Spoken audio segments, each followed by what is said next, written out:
नमस्ते भारतवर्ष। फिर से आप सभी दोस्तों का हमारा इस न्यूको मैथमेटिक्स चैनल में बहुत बहुत स्वागत है। यदि आप मैथमेटिक्स के लिए बेसिक टू एडवांस लेवल की जानकारी चाहते हैं तो आप बेझिझक इस चैनल पे आए और इस चैनल से आप ज्वाइन हो जाए, इसकी सदस्य बन जाए, मतलब सब्सक्राइब करें। और फिर उसके बाद लाइन से जैसे नंबर का एक श्रृंखला दिया हुआ है, सीरीज दिया हुआ है नंबर सिस्टम का, उसको series by series part by part देखिए, बिल्कुल 100% समझ में आएगा। और मेरा विश्वास है कि पहला बार ये यूट्यूब पे ऐसा होने जा रहा है जो मैथमेटिक्स का जीरो से हीरो लेवल तक आपको A to Z इंफॉर्मेशन मिलेगा। इससे पहले मैथमेटिक्स में ऐसा कोई भी यूट्यूब चैनल नहीं है जो जीरो से लेकर हीरो लेवल तक आपको मैथमेटिक्स बताया हो, जिसमें A to Z information include किया गया हो।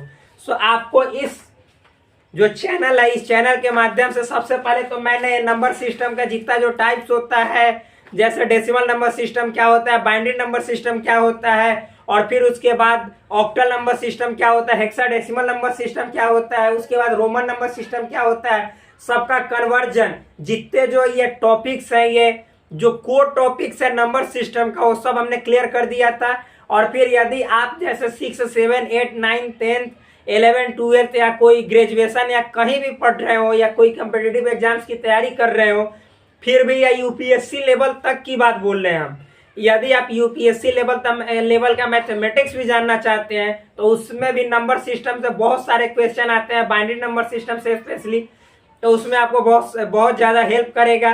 तो यहाँ पे नंबर सिस्टम को खत्म करने के बाद फिर से हम नंबर पे आ गए हैं। हम नंबर को जानेंगे, नंबर के टाइप्स जानेंगे जो कि पिछले लेक्चर में मैंने बतलाया था। और नंबर को समझने से पहले कुछ चीजें हैं जिसको समझना अति आवश्यक है, बहुत जरूरी है, मोस्ट इम्पोर्टेंट है। तो क्या है सो समझिएगा। सबसे पहला एक मतलब कि टॉपिक है गुणनखंड, जिसको बोलते हैं हिंदी में और दूसरा नाम से भी जाना जाता है अपवर्तक बोला जाता है। इसको इंग्लिश में बोलेंगे फैक्टर। एक दूसरा है जिसको बोला जाता है गुणज, या इसी को बोलते हैं हम लोग अपवर्त्य। मल्टीपल बोला जाता है। एक जो तीसरा है उसको बोला जाता है सार्वगुणनखंड, या इसको इंग्लिश में बोले तो कॉमन फैक्टर बोला जाता है, कॉमन फैक्टर। 4 नंबर में लिखेंगे सार्वगुणज, इसको बोला जाता है कॉमन मल्टीपल। ठीक, तो ये जो 4 चीजें हैं, 4 टॉपिक्स हैं, इसको पढ़ने के बाद आप जब नंबर को पढ़ेंगे पूरी तरह से 100% समझ में आएगा। तो सबसे पहले देखते हैं हम गुणनखंड को। कल ऐसे मैंने बतलाया था गुणनखंड, जिसका दूसरा नाम अपवर्तक है यानी फैक्टर है। तो देखिए ये गुणनखंड है। अब फ्रेंड्स गुणनखंड की बात करें तो गुणनखंड ऐसे मेनली 2 तरह का होता है, आप लोग जानते भी होंगे। एक होता है प्राकृतिक संख्याओं का गुणनखंड,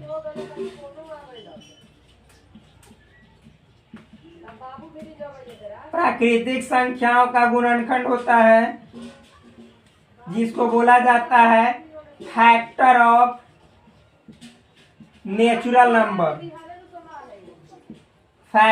नेचुरल नंबर। और एक होता है फ्रेंड्स बीजीय व्यंजक। ऐसे होता है बीजीय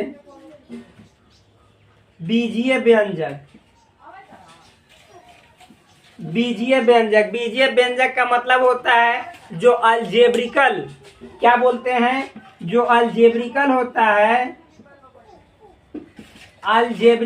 उसका गुणनखंड होता है। बीजीय व्यंजक का गुणनखंड आप लोग लिख लीजिएगा, गुणनखंड, इसका मतलब होता है अलजेब्रिकल फैक्टर। जैसे देखिए एक एग्जांपल देकर समझाते हैं। नॉर्मल है प्राकृतिक संख्याओं का गुणनखंड। सबसे पहले गुणनखंड का मतलब है, आप अपवर्तक का मतलब समझते हैं। देखिए गुणनखंड का मतलब होता है कि जैसे जिस संख्या का, पहले एक एग्जांपल के थ्रू समझते। मान लीजिए नेचुरल नंबर का लिख लेते हैं, सपोज हम यहाँ पे लिख लेते हैं 22 क्या है, एक नेचुरल नंबर है यानी संख्या है। अब इसका अगर जो हम गुणनखंड निकालेंगे तो गुणनखंड का मतलब समझिएगा। जैसे गुणनखंड एक ऐसी संख्या है जो जितना से कट जाता है, जैसे मान लीजिए यह 1 से कटता है, मतलब 1 से इसमें भाग दीजिएगा यानी डिवाइड कीजिएगा 1 से 22 को, तो पूरी तरह से ही कट जाएगा। तो 1 से भाग दिए तो 1 से कटा ना, तो 22 का गुणनखंड 1 होगा, यानी 1 जो है 22 का गुणनखंड है यानी फैक्टर है। फिर इसके बाद देखेंगे तो 2 से, हाँ 2 से कट जाएगा, क्यों 2 से कटने का मतलब इसमें भाग लगाना, तो एक बार में 2 कट जाएगा, फिर वो 2 उतरेगा, एक बार में 2 कट जाएगा, यानी पूरी तरह से कट जा रहा है। 2 से 22 यानी 2 जो हुआ 22 यानी 22 का क्या हुआ, फैक्टर हुआ। फैक्टर मतलब गुणनखंड हुआ। तो इतना तक तो समझ में आ रहा होगा, मुझे पूरा उम्मीद है। अब उसके बाद 3 से चेक करेंगे तो देखिए भाग देंगे तो 3 से ही कटेगा, 7 बार में 21 शेष बच गया, तो शेष बचेगा तो वो गुणनखंड नहीं होगा, पूरी तरह से विभाजित होना चाहिए यानी कट जाना चाहिए। तो यहाँ पे आपको समझ में आ रहा होगा। तो यहाँ पे 3 होगा, नहीं होगा। 4 तो 4 से काटिएगा तो नहीं कटेगा, 4 भी नहीं होगा। 5 नहीं होगा, 6 नहीं होगा, 7 नहीं होगा, 8 नहीं होगा क्योंकि नहीं कटेगा, 9 भी नहीं होगा, 10 भी नहीं होगा, 11 से कट जाएगा, 11 दूनी 22 यानी 2 बार में कट जाएगा, 12 भी नहीं होगा। इस तरह से डॉट डॉट डॉट करते करते एक 22 हो जाएगा क्योंकि 22 से कट जाएगा। तो ध्यान से समझिएगा, ये 22 पूरी तरह से विभाजित हुआ यानी डिवाइड इसमें किससे पूरा पूरा लगा, 1 से, फिर 2 से, फिर 11 से, फिर 22 से, यानी ये सभी जो हैं ये 22 के गुणनखंड है यानी फैक्टर है। आप समझिएगा एक बात यहाँ पे देखिए फ्रेंड, हर संख्या का, हर नेचुरल नंबर का एक तो मतलब सबसे पहले एक उसका गुणनखंड अवश्य होगा, यानी हर संख्या का यहाँ पे लिख दे रहे हैं, पहले इसको मिटा के लिखेंगे, हर संख्या का एक गुणनखंड अवश्य होता है। फिर जो संख्या है वो खुद का गुणनखंड होता है, जैसे 22 है तो 22 का गुणनखंड है। तो इस तरह से 2 गुणनखंड हर संख्या का होगा, ये बात फिक्स है, याद रखिएगा। तो पहले इसको लिख देते हैं, 1 2 3 पहले लिखते क्या और 2-4 एग्जाम्पल समझाते हैं, फिर बाद में लिखेंगे। देखिए फ्रेंड्स, मान लीजिए कि हम आपसे पूछे 25, तो इसका फैक्टर सबसे पहले 1 से तो जरूर कटेगा, और फिर 2 से नहीं कटेगा, 3 से नहीं, 4 से नहीं, 5 से कट जाएगा, फिर 6 से नहीं कटेगा, 7 8 9 10 इस सब से नहीं कटेगा, 11 से भी नहीं कटेगा, डायरेक्ट किससे कटेगा, 25 से, यानी 1 5 25 इसके फैक्टर हुए, किसके, 25 के, यानी 25 के गुणनखंड क्या क्या हुए, तो 1 हुए, 5 हुए और 25 हुए, ये नॉर्मल है। अब उसके बाद देखिए यदि हम मान लीजिए 27 की बात करें तो ये 1 से तो जरूर कटेगा, और 1 के बाद 2 से नहीं कटेगा, 3 से कटेगा, 3 और 27 9 बार में कट जाता है, 4 से नहीं कटेगा, 5 से भी नहीं, 6 से भी नहीं, 7 से नहीं कटेगा, 8 से नहीं, 9 से 9 3 27, 10 से नहीं, 11 से नहीं, 12 से नहीं, 13 से नहीं, बस अब डायरेक्ट 27 से कटेगा। तो ये 27 के ये सब क्या हो गया, फैक्टर हो गया यानी गुणनखंड हो गया। तो आपको समझ में आ रहा होगा, इस सबको बोलते हैं प्राकृतिक संख्याओं का गुणनखंड यानी फैक्टर ऑफ नेचुरल नंबर्स। अब इसके बाद यदि हम बात करें, मान लीजिए कि जैसे 32 की बात करें, तो 32 आपका 1 से तो कटेगा ही, 2 से भी कटेगा, 3 से नहीं कटेगा, 4 से, 6 से, 5 से नहीं, 6 से नहीं, 7 से नहीं, 8 से कटेगा, 9 10 से नहीं कटेगा, 11 से भी नहीं, 12 से भी नहीं, 13 से भी नहीं, 14 से भी नहीं, 15 से भी नहीं, 16 से कटेगा, 17 18 ये सब नहीं कटेगा, यानी डायरेक्ट 32 से कटेगा। तो 32 के जो गुणनखंड हो गए यानी फैक्टर हो गए वो 1 हुए, 2 हुए, 4 हुए, 8 हुए, 16 हुए, 32 हुए। तो ये सब फैक्टर आपको समझ में आ रहा होगा। अब ये जब हो गया, मतलब थोड़ा थोड़ा समझाना बहुत जरूरी है। बीजीय व्यंजक का एक फैक्टर होता है, मान लीजिए बीजीय व्यंजक जैसे 8xy है, तो ये किससे किससे कटेगा ये समझिएगा। तो सबसे पहले तो 1 से ये जरूर कटेगा, ये तो फिक्स है, और ये फिर अपने आप से यानी 8xy से भी कटेगा, ये भी फिक्स है।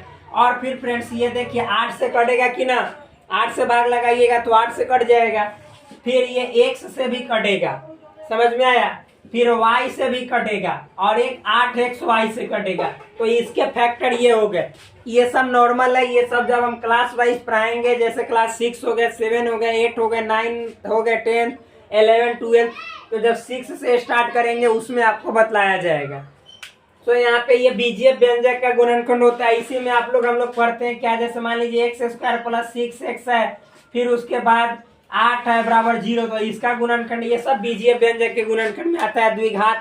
द्विघात हो गया, द्विघात बहुपद, त्रिघात बहुपद, इसका गुणनखंड निकालना है, सब बीजीय व्यंजक के गुणनखंड में जाता है, जो कि हम आगे पढ़ाएंगे। ठीक, तो इसको हम मिटाते हैं। तो मेरा विश्वास है कि बस इतना केवल अभी आप लोग गुणनखंड को समझ गए होंगे। तो एक बात यहाँ पे नोट कर लीजिएगा, एक जो होता है एक सबका गुणनखंड होता है। क्या? सबका गुणनखंड होता है, गुणनखंड होता है, मतलब सबका संख्या का बोल रहे हैं। फिर उसके बाद स्वयं संख्या अपना गुणनखंड होता है, अपना गुणनखंड होता है। देखिए, जो संख्या है वो खुद का गुणनखंड होता है।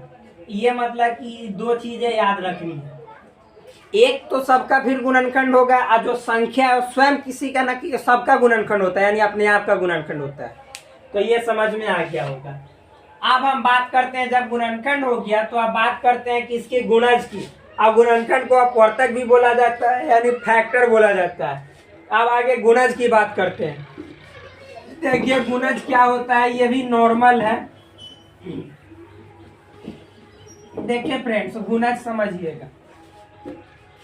आप 2 नंबर पे आते हैं गुणज, या इसी को बोला जाता है अपवर्त्य, इंग्लिश में बोले तो मल्टीपल। समझिएगा, देखिए कितना नॉर्मल है। गुणज का मतलब होता है एक तरह से टेबल, पहाड़ा। जैसे देखिए, मान लीजिए कि हम बोलेंगे 2 का गुणज, 2 का गुणज। ठीक, तो 2 का गुणज क्या है, तो मतलब 2 का पहाड़ा, यानी 2n। n का मतलब हुआ कि आप n का वैल्यू भरते जाइए, कितना, 1 2 3 4 5 6 डॉट डॉट अनंत तक जाएगा। ठीक, तो जैसे देखिए, मान लीजिए 2 में 1 से गुणा करेंगे तो 2 में यहाँ पे 2 से गुणा करेंगे तो 4, 2 में 3 से करेंगे तो 6, 2 में 4 से करेंगे तो 8 10, यानी 2 का पारा पढ़ते जाइए, 12 14 16 डॉट डॉट डॉट, इस तरह से जाएगा। तो ये हो गया आपको 2 का गुणज, यानी 2 का मल्टीपल। नेक्स्ट, अब आगे बढ़ते हैं। फिर यहाँ पे मान लीजिए कि आपको कहेगा कि 5 का गुणज निकाले, 5 का गुणज, गुणज मतलब मल्टीपल। तो समझिएगा, 5 का गुणज कहने का मतलब 5n, यानी 5 में 1 से गुणा कीजिएगा तो 5, 5 में 2 से कीजिएगा 10, 3 से 15, फिर 20 25 डॉट डॉट डॉट। और एक बात याद रखिएगा, ये डॉट डॉट डॉट देने का मतलब है कि अनंत तक जाएगा, लेकिन आपको कहेगा कि मात्र 3 पद तक निकाले, 3 पद, 1 2 3, यानी 15 तक ही रह जाएंगे। 5 पद कहेगा तो 25 तक रह जाएंगे, डॉट डॉट नहीं देंगे। और मान लीजिए कि कहेगा 10 पद तक, तो 10 तक जाएंगे, यानी 50 तक लिखेंगे। इस तरह से आपको दिया हुआ, मतलब दिया हुआ रहेगा या नहीं भी दिया हुआ रह सकता है। तो एक बात यहाँ पे समझने लायक है। देखिए, यदि 25 की बात करें, ठीक, तो हम बोलेंगे कि इसका गुणनखंड बताओ, गुणनखंड बोल रहे हैं, तो 1 हुआ, 5 हुआ, 25 हुआ, यानी इसके कितने गुणनखंड हुए, 3 गुणनखंड हुए। ध्यान से समझिएगा। और यदि हम 5 के या 25 के गुणज बोलेंगे, 25 का गुणज मतलब मल्टीपल, तो यहाँ पे होगा 25 हुआ, 50 हुआ, फिर 75 हुआ, 100 हुआ, 125 हुआ, 150 हुआ, डॉट डॉट डॉट। एक बात याद रखिएगा, मतलब जो गुणनखंड है वो किसी संख्या का गुणनखंड जो होता है वह परिमित होता है। किसी संख्या का गुणनखंड क्या होता है, परिमित होता है, यानी फाइनाइट होता है। फाइनाइट मतलब उसको गिन सकते हैं, जैसे 1 होगा, 2 होगा, 3 होगा, 4 होगा, 5 होगा, 10 होगा, मतलब गिना जा सकता है। लेकिन किसी संख्या का गुणज मतलब पहाड़ा अनंत तक जाएगा, कहीं गिन नहीं सकते हैं, मतलब अभी जाते जाएगा, जाते जाएगा, मतलब समझिए। यानी गुणज जो होता है किसी संख्या का वो अपरिमित है, अपरिमित, यानी इनफाइनाइट। इनफाइनाइट कहने का मतलब है कि कहाँ तक जाएगा, इसका कोई अंत नहीं है, जाते जाएगा, जाते जाएगा, जाते जाएगा। लेकिन गुणनखंड किसी संख्या का फिक्स होता है, मतलब कि जैसे उसको गिन सकते हैं, या तो 1 होगा, 2 होगा, 3 होगा, 4 होगा, 5 होगा, 10 होगा, मतलब इस तरह से लिमिटेड रहता है। लेकिन जो ये गुणज है ये अनलिमिटेड रहता है, ये बातें ध्यान रखना। उसी को हम लोग मैथ की भाषा में जो लिमिटेड है उसको परिमित बोलते हैं, जो अनलिमिटेड है उसको अपरिमित बोलते हैं। अब आगे आते हैं, तो ये भी समझ गए होंगे गुणज।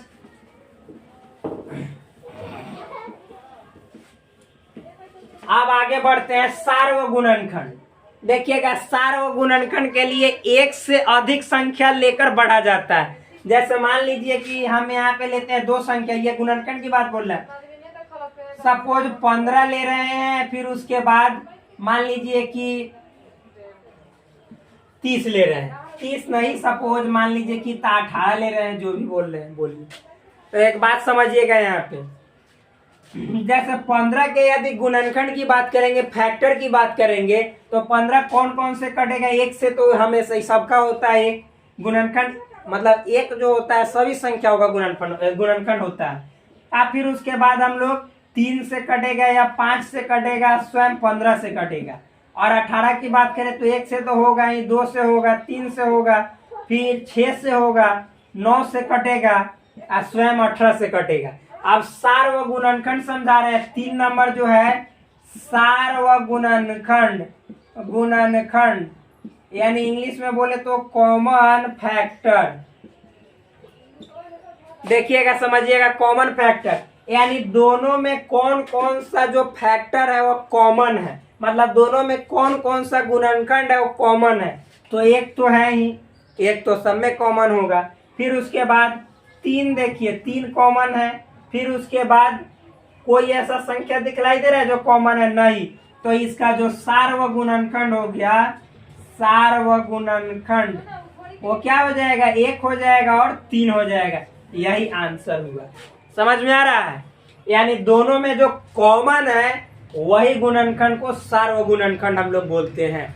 नॉर्मल है, यानी कॉमन फैक्टर 1 और 3 है, सिंपल है। अब उसी तरह से सार्वगुणज पढ़ते हैं। आप मान लीजिए कि 3 भी रहता, अगर जो यहाँ पे दे दे 15 है, 18 है और सपोज 20 है, तो देखिएगा इसका हम लोग सार्वगुणनखंड निकालेंगे।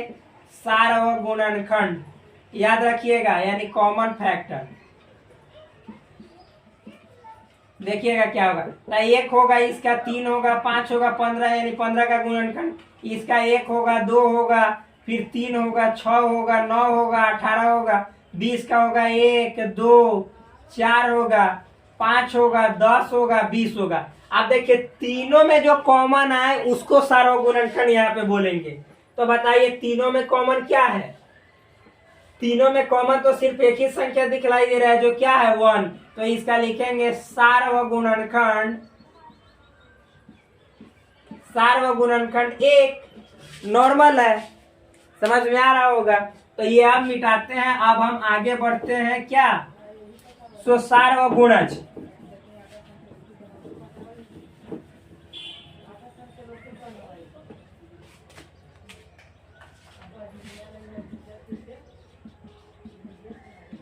सार्वगुणज की बात करते हैं, यानी कॉमन मल्टीपल। समझिएगा सार्वगुणज क्या होता है। ठीक, मान लीजिए कि जैसे हम यहाँ पे ले रहे हैं, सपोज 2 ले रहे हैं। क्या?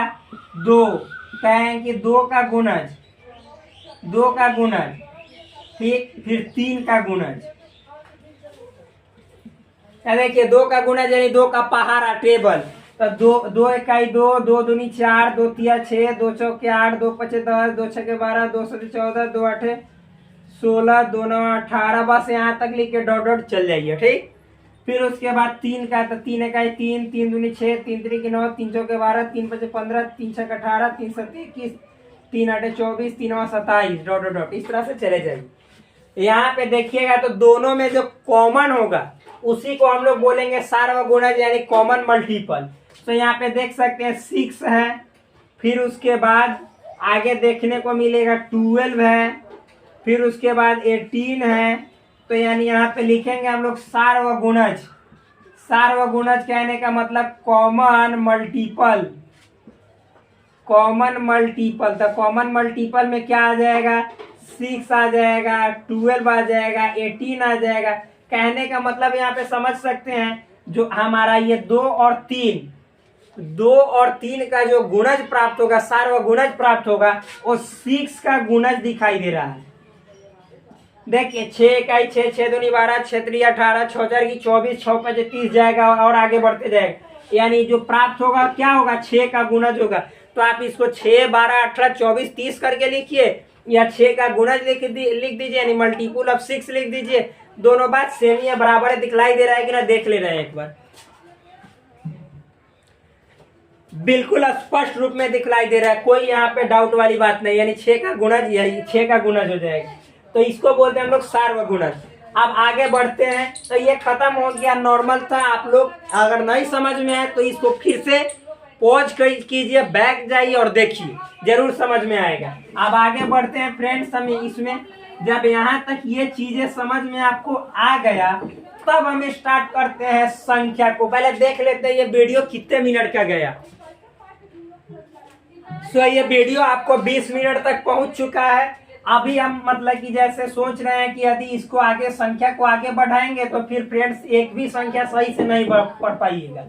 तो इस वीडियो को यहीं पे स्थगित करते हैं, रोक देते हैं। फिर आपसे मिलते हैं नेक्स्ट वीडियो में। तब तक के लिए धन्यवाद। Bye bye, take care, love you all. Please subscribe this channel and like this video और शेयर, ऑल्सो शेयर।